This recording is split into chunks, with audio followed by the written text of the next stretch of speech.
Topic for today, life is a punk. This is going to touch on the inner critic, the devaluing of someone, who we are at a base, how we look at ourselves. Okay, I know a guy, all right, and this guy's a good guy. He gives all of his time. He pays for everything. He makes sure to show up and volunteer. He's there. He's empathetic for people, all right, and he's done a lot, and just off the pure suggestion alone of some narcissistic person to just kind of throw it out there like, oh yeah, like this person's a hunk of crap, or like I don't like this person, or like this person doesn't do enough, or whatever. And it really doesn't take much to get that person to be like tripping in his head. It's like this guy was talking to him and he was all stressed out and all banged up about life and couldn't figure out where he fits in anymore, and couldn't figure out like, why does it seem like I just give and give and give and give and it's never enough? There's never an emotional reward. No one is ever saying like, we love you, good job. It's always like, I don't know.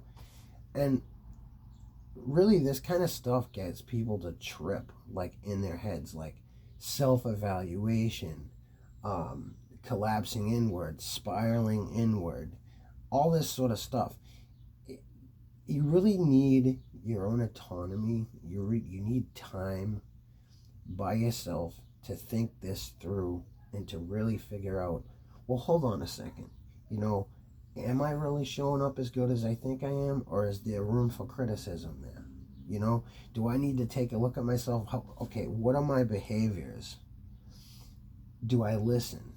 Am I empathetic? Am I there for people when they need me? Am I paying my way? Now, that one gets complicated because not everybody is so healthy. There are some people that can't produce a high-powered income. Maybe, in the case in point, maybe they were abused growing up or neglected, and they didn't have mom and dad, and they didn't have 2 trucks in the driveway, and they didn't have a home with pictures in it that they could always go back to and say, I know my identity, I know who I am, I know where I'm from. Maybe they didn't have that. Maybe they had to leave home at like 17 or 18 and start paying bills because home was so toxic. I really think sometimes that people that grew up in the suburbs and had things pretty normal, mom and dad around, normalcy, support when you needed it, and then kids that grew up in the inner city are really going to look at this a lot different. And on the other hand, some kids grew up in the inner city and had really good parents around and had really good support. But life is complicated. Let me give you an example. Let's say you had 2 good parents, you went to school, you got good grades. When you get out of school, you went back to school, you took college. You got out, you had a banging career. So now you think you're doing great. You met someone, you got married, you bought a home. Within 4 years, you realize you're with a covert or a grandiose narcissist. You want out of there. Like, you want to hightail it. You end up in a messy divorce, and now your good career, job, everything you thought you had, you're in a court fight over who gets what. You could end up in a hotel drinking and not know what's going to happen to your life. And would it be 100% totally your fault? No. But these gaslighting people are going to come into your life and tell you, and they're going to have you spiraling inward, okay? Another example, you have a rhetorical prowess, you have a powerful career. You are someone to be reckoned with. You make good money, you kick ass, you take names, and all that. You get pancreatic cancer. Is that your fault? Is that your fault? You can't work anymore. You can't do what you used to do. So now what's going to come into question is the people around you. Who were they the whole time? While you were doing all that, were these people, did it matter to them? Are you going to be left alone somewhere to stare at the walls and suffer with no one around to help you? It's possible.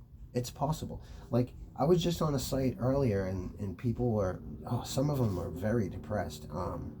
Some of them not so much, but it's kind of an artistic show where they talk about reading books, and they talk about, like, where is society going. It's a really cool site, and someone had commented on there and just was like, dude, I'm hopeless.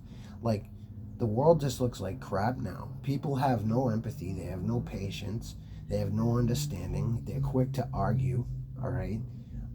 They're quick to make teams, winning team, losing team, okay? And they sum people up with really cheap evaluations. And from a psychological perspective, I mean, the psychologists know this stuff is toxic, it's unhealthy. So you're not fooling them, okay?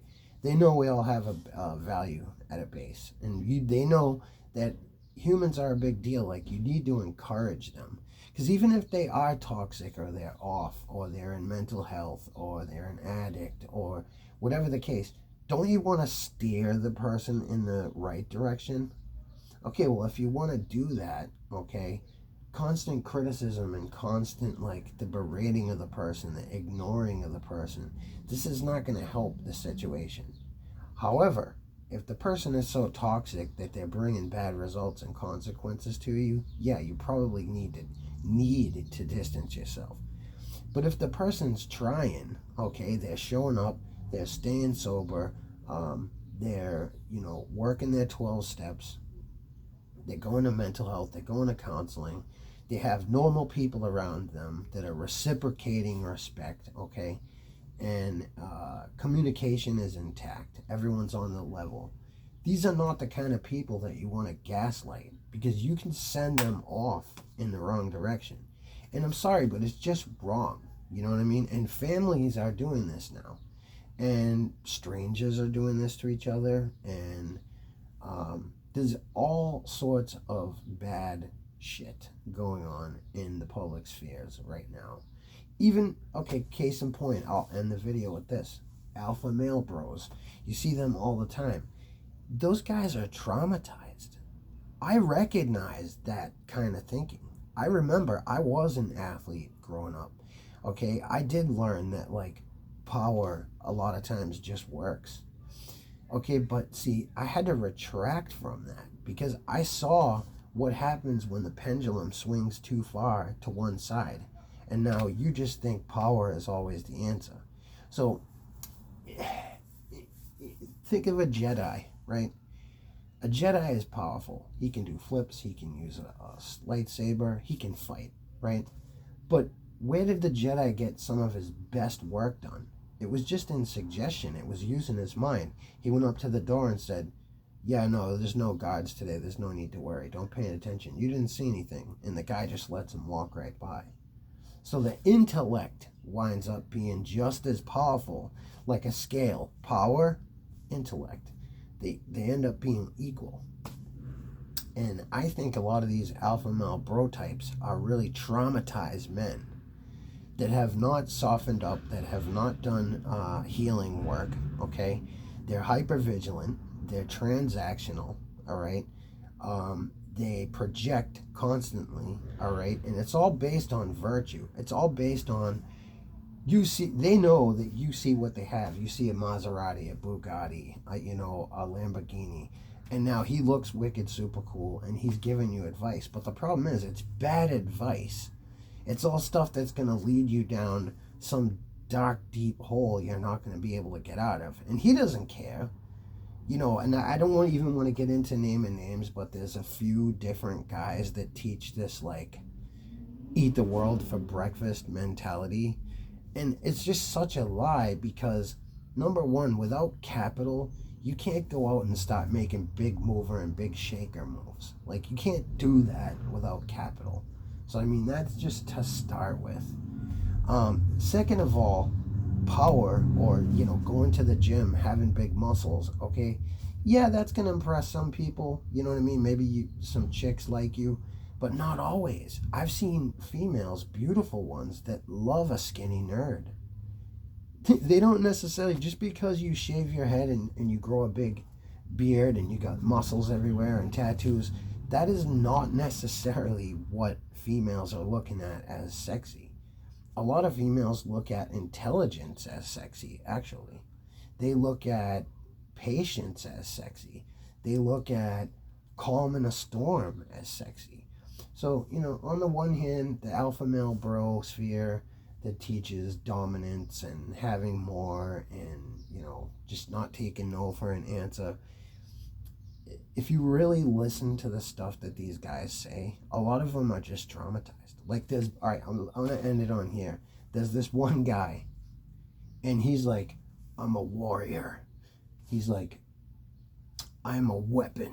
And like, he's out there just standing there. Like, he thinks when he walks in a room, every man just cowers and gets real still. He thinks every woman is just like, hoo-hoo, like, yeah, you can have me. Like, throw me over your shoulder and take me with you. It is like completely delusional, okay? And it's not going to get you into a Bugatti. I'll tell you right now. I'm going to end the video here. Life is a punk. The point of the video is that despite what kind of job you have, despite how nice you are, despite how many push-ups you do, despite how much you save your money, there are things that can happen to you that are going to be beyond your control. And you're going to have no choice but to deal with them. I'm going through my own right now. And I've talked a little bit about it here and there. I'm not going to get into it on this video, but like, I took a massive loss recently. And I'm not talking about a financial loss or, I lost a business or they repoed my car. I'm talking big emotional loss. And so I'm hanging on for dear life here. You know what I mean? I'm in a tough spot. But I'm still sharing. I'm still showing up. I'm still staying open.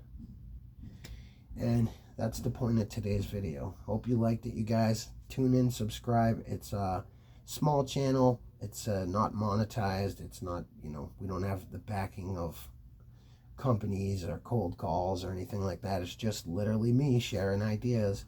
And we do science, cognitive skills, and pragmatic street safety, meaning the martial arts you see taught constantly, are they safe to use? So we're going to get into that shortly.